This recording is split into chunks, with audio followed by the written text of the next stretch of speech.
The last human soldier on Kesserine Station raised her hands and smiled. That smile was the last thing Commander Yurik Stolen saw before the floor, beneath his boots, turned to fire. 300 Vashtar warriors had stormed the station in under 4 minutes. They had shackled the surviving humans, broadcast the surrender to every corner of the Empire, and declared the war over. Yurik stood over the kneeling woman, his 4 eyes gleaming with the satisfaction of a predator who believes the hunt has ended. He did not understand why she was smiling.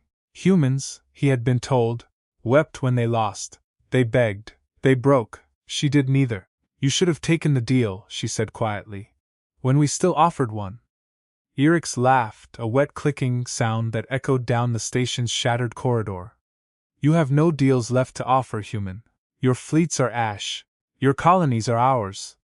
This, he gestured at the kneeling prisoners, at the Imperial banners already being unfurled over the command deck. This is what surrender looks like. The woman tilted her head, and somewhere far below the station, in the cold dark between the stars, something enormous began to wake up. No, she said, this is what patience looks like. 3 days earlier, none of this had seemed possible. The war between the Cathran Empire and the fledgling Terran coalition had lasted 11 brutal years, and by every metric that mattered, humanity was losing. The Empire's territory spanned 4,000 star systems, forged over 12 millennia of conquest. Earth's coalition controlled 41. The Cathran fleets moved like a single, terrible organism, synchronized, merciless, and vast beyond human comprehension. Emperor Dravos Cathran IX had conquered 11 sentient species before humanity ever developed interstellar flight, and he had grown certain that the pattern would never break. Humans were clever, he admitted. Stubborn, even admirable in the way a cornered animal is admirable. But cleverness did not stop dreadnoughts. Stubbornness did not rebuild fleets that had been reduced to debris fields 3 separate times. What Dravos did not know, what none of the Empire's strategists, spies, or supercomputers had detected, was that humanity had stopped trying to win the war he was fighting. They had started preparing for a different one. Admiral Sarah Chen stood in the observation deck of the Coalition's last major shipyard, hidden inside the ice moon of Persephone 7, watching a hologram of the Empire's advancing battle fleet crawl across the star chart like a slow, spreading stain. Behind her, half the Coalition's surviving senators were arguing about evacuation routes. In front of her, a young engineer named Marcus Oyelaren was making a final adjustment to a project that had consumed 9 years, most of Earth's remaining industrial capacity, and every scrap of hope the Coalition had left to spend. Tell me it's ready, Sarah said, without turning around. It's not ready, Marcus admitted. It's alive. Those aren't the same thing. Sarah finally turned. Through the reinforced viewport behind him, she could see it. A shape too large to be called a ship, too organic to be called a station, suspended in the ice cavern like a held breath. The Coalition had given it a designation, Project Prometheus, but the engineers who had spent a decade of their lives building it had started calling it something else. The Ark. The Empire thinks we're beaten, Sarah said. They think Kesserine was the last stand. It was supposed to be, Marcus said quietly. That was the plan you signed off on. Plans change. Sarah's jaw tightened. Kesserine wasn't a defeat, it was bait. Marcus stared at her, and for the first time in 9 years of secrecy, he understood the full shape of what the Coalition had actually built. Not a weapon, not a fleet. An answer to a question the Empire had never thought to ask.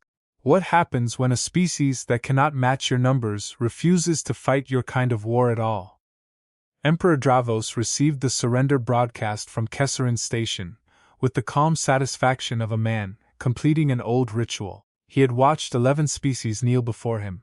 The humans looked no different, kneeling, than the Vren or the Solari or the silent stone-skinned Morag had looked, all those centuries ago. Predictable. Fragile. Finite. His daughter, Princess Ethel, was not so certain. They surrendered too easily, she said, studying the tactical reports in the war room's dim violet light. Their fleet commander didn't even attempt evasive maneuvers before the station fell. Humans don't fight like that. They fight until the math is impossible, and sometimes even after. They fight like animals who finally understand they're beaten, Dravos said, or they fight like animals who have already won something we can't see yet. Dravos waved the concern away, but something in his daughter's voice lingered with him longer than he wanted to admit. Ithel had inherited her mother's instincts, the ones that had warned him, decades ago, not to underestimate the stubborn little Morag colonies before the Empire crushed them. He had been right that time. He told himself he would be right this time too. He was wrong, and the galaxy would remember exactly when he became wrong. It happened 41 hours after the fall of Kesserine. Sensor arrays across 17 Imperial systems detected an anomaly emerging from the edge of human space, not a fleet, not a formation, but a single, colossal signature that defied every classification in the Empire's database. It was not shaped like a warship. It moved like nothing built by mortal hands, its hull rippling in slow, deliberate waves, as if it were breathing. The Ark had woken up. Inside its vast living corridors, humanity's real army was not made of soldiers at all. It was made of minds. Thousands of human consciousnesses, willing volunteers who had spent the last 3 years of the war in cryogenic integration chambers, their thoughts woven into a distributed intelligence architecture that no single mind could have survived alone. Grandmothers who had refused to let their grandchildren inherit a conquered galaxy. Soldiers who had lost limbs and volunteered their remaining will instead.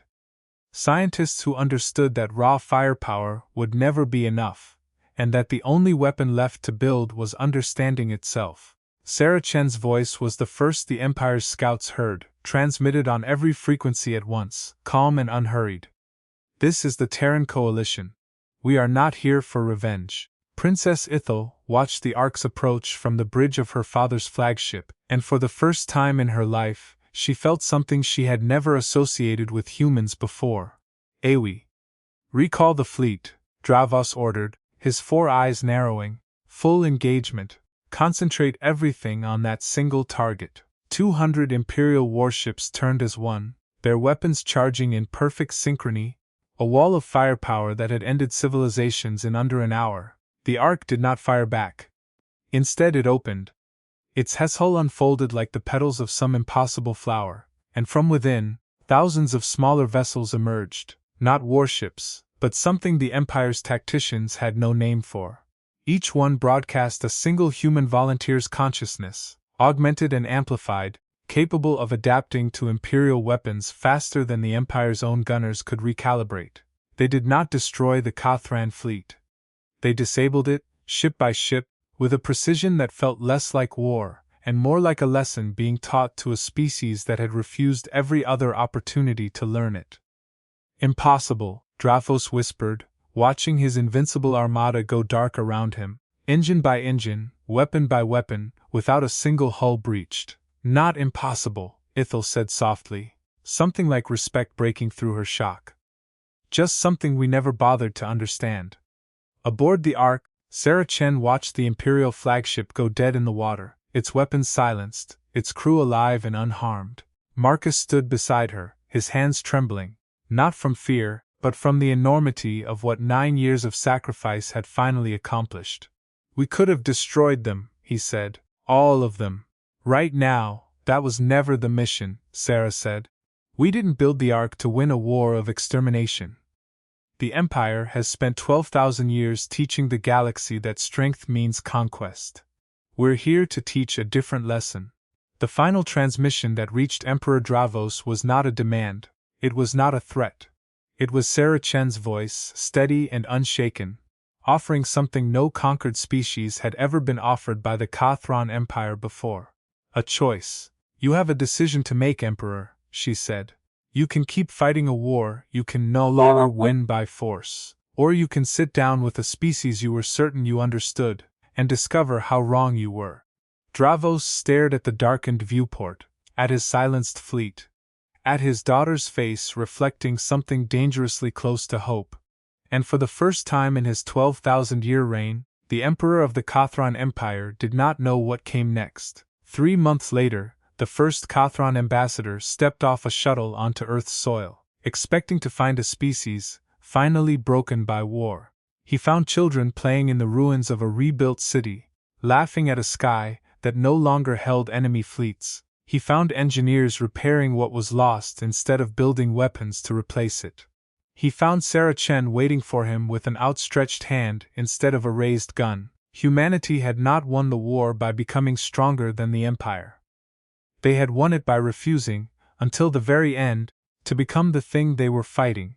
And somewhere above the reborn Earth, silent and no longer needed for war, the Ark drifted like a held breath finally released. A monument not to what humanity could destroy, but to everything they had chosen instead to become.